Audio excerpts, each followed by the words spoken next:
UPSC की preparation करते वक्त मैंने ये बिल्कुल नहीं सोचा था कि मैं कभी भी लाइफ में यूट्यूब वीडियोस बनाऊंगी या फिर मैं अपनी लाइफ में कुछ और भी कर पाऊंगी। Hello, welcome to my new series real talk Tuesday, जहां मैं आपसे बात करूंगी बिल्कुल अनफिल्टर्ड।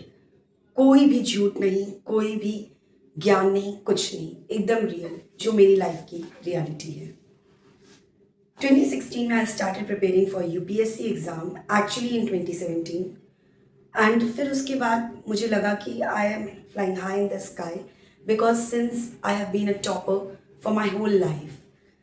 फर्स्ट हो गया, केजी हुआ, ग्रेजुएशन हुआ, I was topper everywhere. I topped in my class, in my school, in my college, everywhere. तो आदत हो गई थी कि भाई टॉप तो करेंगे, पास तो हो जाएंगे। यूपीएससी को एकदम हलवा समझ रखा था। नॉर्मली लगा मुझे बहुत ईजी एग्जाम है, so I just went for the exam. 2017 में I have given my first exam and जो मेरा शैटर हुआ, the way I shattered, the way I was broken after giving the exam, I mean मैं life में उससे ज़्यादा कभी भी दुखी नहीं हुई, डिप्रेस नहीं हुई उसके पहले या उसके बाद जितना मैं उस समय हुई। क्योंकि जिस इंसान ने कभी फेलियर ना देखा हो, जिसको ना पता हो कि व्हाट इज़ फेलियर, और वो एक एग्ज़ाम को क्रॉस ना कर पाए, तो उसके लिए ये बहुत बड़ी बात है।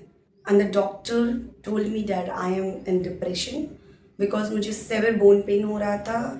I was eating abnormally. मैं नाइट्स में उठ के खाने लगी थी क्योंकि मुझे क्रेविंग्स हो रही थी, दैट टू वो इमोशनल क्रेविंग्स थी, because I was not able to digest the fact कि मैं यूपीएससी का एग्ज़ाम नहीं क्लियर कर पाई, प्रीलिम्स। ओके, तो ये मुझे इस प्रोसेस से निकलने में और ये चीज़ें एक्सेप्ट करने में अप्रॉक्स 1.5 years लग गए, क्योंकि मैं ये फैक्ट नहीं डाइजेस्ट कर पाई कि ये एग्ज़ाम बहुत ज़्यादा टफ है।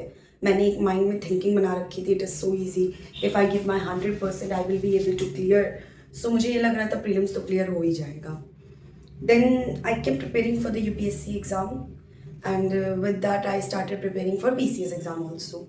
तो कहीं ना कहीं मैंने जो एक गलती की, जो मैं आपको अपनी जर्नी से यहाँ बताना चाहती हूँ, कि पहली बात तो लाइफ में फेलियर जैसा कुछ नहीं होता।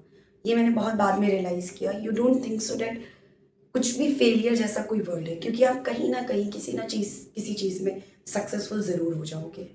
और सक्सेस की कोई डेफिनेशन नहीं है माय डियर फ्रेंड्स, क्योंकि अगर आप ये सोच रहे हो कि यूपीएससी या नीट या आईआईटी या जेईई ये सब क्रॉस करके आप एक सक्सेसफुल ह्यूमन बीइंग बन सकते हो, आपके लिए शायद सक्सेस की डेफिनेशन कुछ और है, और माइट भी मेरे लिए या किसी और थर्ड पर्सन के लिए सक्सेस की डेफिनेशन कुछ और है। तो मेरे हिसाब से फ्रेंड्स, ये बिल्कुल नहीं है कि आपने एक पर्टिकुलर एग्जाम को बीट नहीं किया तो आपको सुसाइड कर लेनी चाहिए। या मैं तो ये भी कहूँगी, ये भी नहीं सही है कि आप 10 साल, 15 साल, 20 साल एक एग्जाम को दे रहे हैं। अब आप खुद सोचिए, वे बैक 10 years आपने अपनी लाइफ के वेस्ट कर दिए। अब आज जहाँ आप खड़े हो, क्या आप खुद को उस तरह देख सकते हो? You can't see your self like that. Where I was standing after 6 years, I was totally broken. I was totally broken with the very fact that I would have been done much better than this. And I deserved much better than this. Trust me. Why? Because I did have many things to do, and I do have that caliber in me. I did not try the banking exam. I did not try the other competitive exams. Apart from that, I didn't focus on any academic thing apart from UPSC. So that was the biggest blunder I did in my life. I am telling you this on camera today on my YouTube channel because I really want you, everyone, to learn. There are hundred of choices of careers.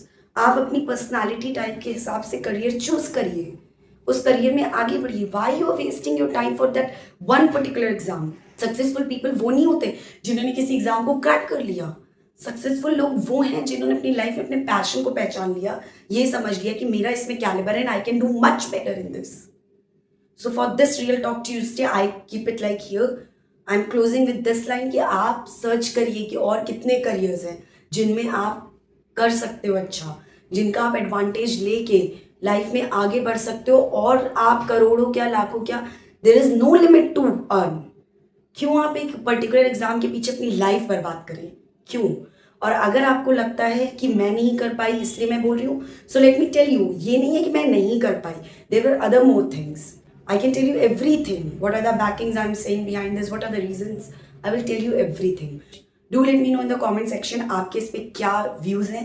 क्या आप मेरी बात से agree करते हैं कि normal exam, competitive exam के पीछे भाग के अपनी लाइफ बर्बाद कर देनी चाहिए, या फिर लाइफ में कुछ और करियर ऑप्शंस ट्राई करने चाहिए अगर आप विद इन 1 ईयर किसी एग्ज़ाम को नहीं क्लियर कर सकते।